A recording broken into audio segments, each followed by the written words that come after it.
Hello guys, कैसे हैं आप लोग।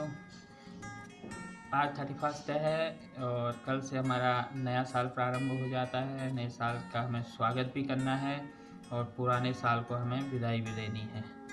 तो इसी उद्देश्य से जो मैं आज का ब्लॉग बना रहा हूँ, कुछ पुरानी यादें और कुछ आने वाले साल के लिए जो हमारी तैयारियाँ हैं वो हम कैसे कर सकें। पिछले वीडियो पे 2020 के बाद का एक ऐसा दौर आया था, तब से वो आज तक न थमने का नाम ले रहा है न रुकने का नाम ले रहा है।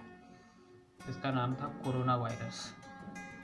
भारत में जो पहला मामला था वो दक्षिण भारत में केरल राज्य में 30 जनवरी 2020 को सामने आया था। एक केरल राज्य की एक युवती थी 20 साल की, जो वुहान शहर गई थी चीन और वहाँ से लौटी थी। तो जब उसकी जांच हुई थी तो वो 25 दिसंबर 2020 को वहाँ से लौट के जब भारत आई थी, तो जब उसकी जांच हुई तो 30 जनवरी 2020 को उसमें कोरोना वायरस के संक्रमण की पहली पुष्टि हुई थी। वुहान वह शहर है जहाँ से कोरोना वायरस का जन्म हुआ था। क्या हम कह सकते हैं कि वुहान ही कोरोना वायरस का एक जन्मदाता है। वुहान में 31 दिसंबर 2019 में कोरोना वायरस का जो पहला मामला था उसकी पुष्टि की गई थी। उसके बाद का समय आप खुद जानते हैं, 2020 यानी 30 जनवरी 2020 में जब पहली पुष्टि हुई थी तो भारत पूरा सतर्क हो चुका था। लेकिन हम इस वायरस के बारे में उतना जानते नहीं थे, इतना परिचित नहीं थे कि इसका कितना भयंकर रूप हो सकता है। इसलिए कहीं ना कहीं कुछ तैयारियों में हमारी कमी रही, जिससे यह पूरे भारत में फैल गया। परिणाम स्वरूप अब लॉकडाउन की स्थिति को भी झेल चुके हैं। वो दौर भी आपने देख लिया है कि किस प्रकार से पूरा भारत बंद हो चुका था, कोई आवश्यक सेवाएं तक नहीं मिल पा रही थी। बहुत मुश्किल के दौर से भारत उभरा। उसके बाद भारत सरकार द्वारा अच्छा कदम लाया गया, वैक्सीनेशन शुरू किया गया। आज भारत लगभग वैक्सीनेशन पूर्ण कर चुका है। उसका परिणाम ये रहा कि हमने कोरोना वायरस को काफ़ी हद तक रोक लिया था।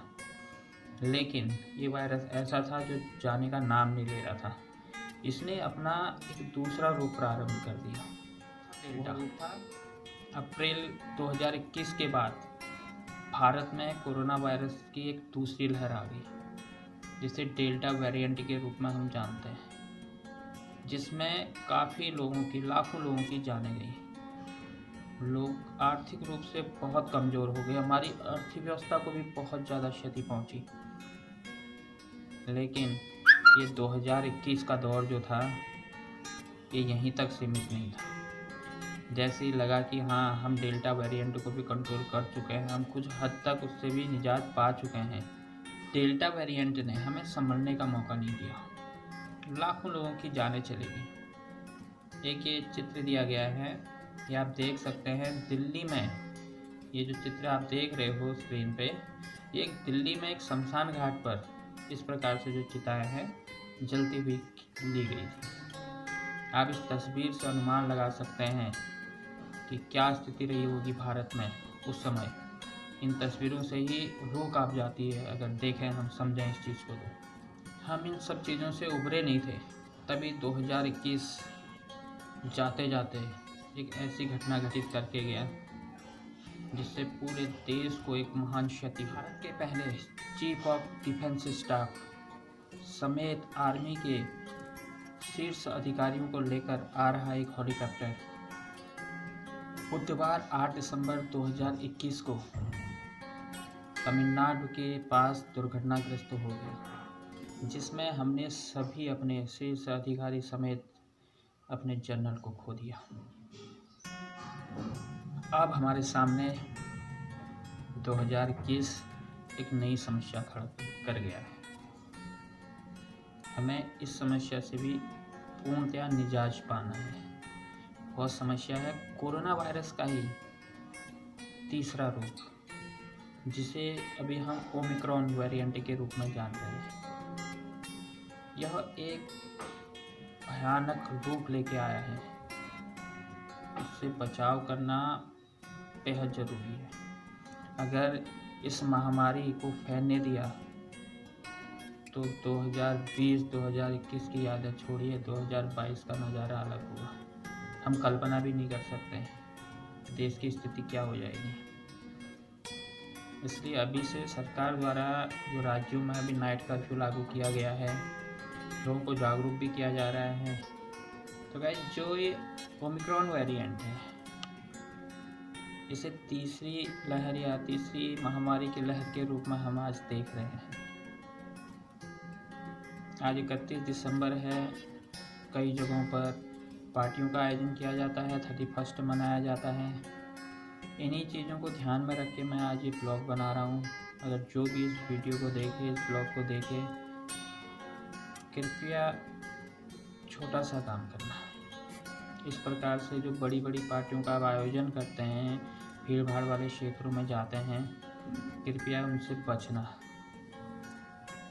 कहीं ऐसा न हो कि 2021 जाते जाते 2022 हमारे लिए भीषण महामारी के रूप में सामने आ जाए। इसलिए हमें कहीं ना कहीं सतर्क रहना है, सजग रहना है। कोरोना के बढ़ते मामलों को देखते हुए घर पर रहना ही सही है। इस प्रकार से न्यू ईयर पार्टियां बाहर मनाने के बजाय आप घर पर ही हाउस पार्टी मना सकते हैं, उसे सेलिब्रेट कर सकते हैं। क्योंकि हर भारतीय को जागरूक होना पड़ेगा, नहीं तो खुद ही आप समझ सकते हैं कि हमारे सामने कितनी बड़ी समस्या आ सकती है। बच्चे हैं, आज जो ये ओमिक्रॉन वायरस आ रहा है या अभी जो तीसरी लहर है, इसका जो सबसे ज़्यादा प्रभाव है वो बच्चों पे बताया जा रहा है। और जाहिर सी बात भी है, क्योंकि अभी जो हमारे बच्चे हैं उन्हें ना कोई वैक्सीनेशन हुआ उनका, ना उन्हें कोई दवाई मिली हुई है, या वो पूर्णतः इनसे भी वंचित हैं। हम अगर बाहर जाते हैं तो कहीं ना कहीं हम अपने बच्चों के लिए खतरा लेके आ रहे हैं। इसलिए गाइज, नए साल सेलिब्रेट कीजिए। आप सभी को नव वर्ष 2022 की ढेर सारी शुभकामनाएं, बधाइयाँ आपको। आपका नया साल बहुत अच्छा जाए, पुरानी यादें आप भूल जाएं, नए साल में आप निरंतर उन्नति करें। लेकिन इस चीज़ को भूलिएगा नहीं, ये ध्यान में रखते हुए कि हमें सबसे पहले अपनी सुरक्षा करनी है, अपने समाज की, अपने परिवार की सुरक्षा करनी है। हमें इस वेरिएंट को पूरी तरीके से भारत से भगाना है, तभी हम इस जंग में जीत पाएंगे। आज का ब्लॉग यहीं तक था। अगर वीडियो अच्छी लगी हो तो इस वीडियो को ज़्यादा से ज़्यादा शेयर करें। चैनल पर नए हैं तो चैनल को सब्सक्राइब करें। Thank you.